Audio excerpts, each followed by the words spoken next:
Isang lalaki ang naaresto ng mga otoridad matapos mahulihan ng hinihinalang shabu at ilegal na baril sa ikinasang operasyon ng pulisya sa bayan ng Asuncion, Davao del Norte.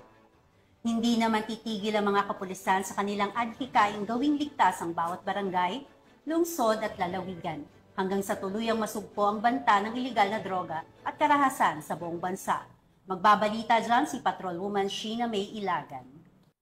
44 anyos na lalaki na kilala sa alias na Roland ang naresto sa bisa ng search warrant matapos ang matagumpay na operasyon ng mga otoridad nito lamang Hulyo taong kasalukuyan sa Purok 6 Barangay New Bantayan, Asuncion, Davao del Norte. Ang operasyon ay isinagawa ng mga tauhan ng Asuncion Municipal Police Station, katuwang ang Davao del Norte Provincial Drug Enforcement Unit, Davao del Norte Provincial Intelligence Unit, at ang 1st Davao del Norte Provincial Mobile Force Company.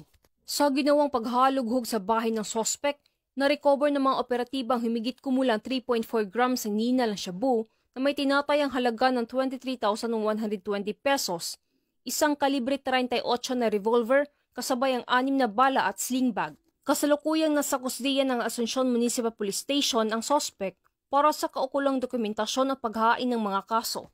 Ang tagumpay ng operasyong ito ay patunay na patuloy na pagsisikap ng mga kapulisan sa pagpigil sa paglaganap ng iligal na droga at mga armas sa komunidad. Mula dito sa Police Regional Office 11, ako inyong PN Correspondent, Patrolwoman Sheena May Ilagan, alagad ng batas tagataguyod ng Balitang Pulis.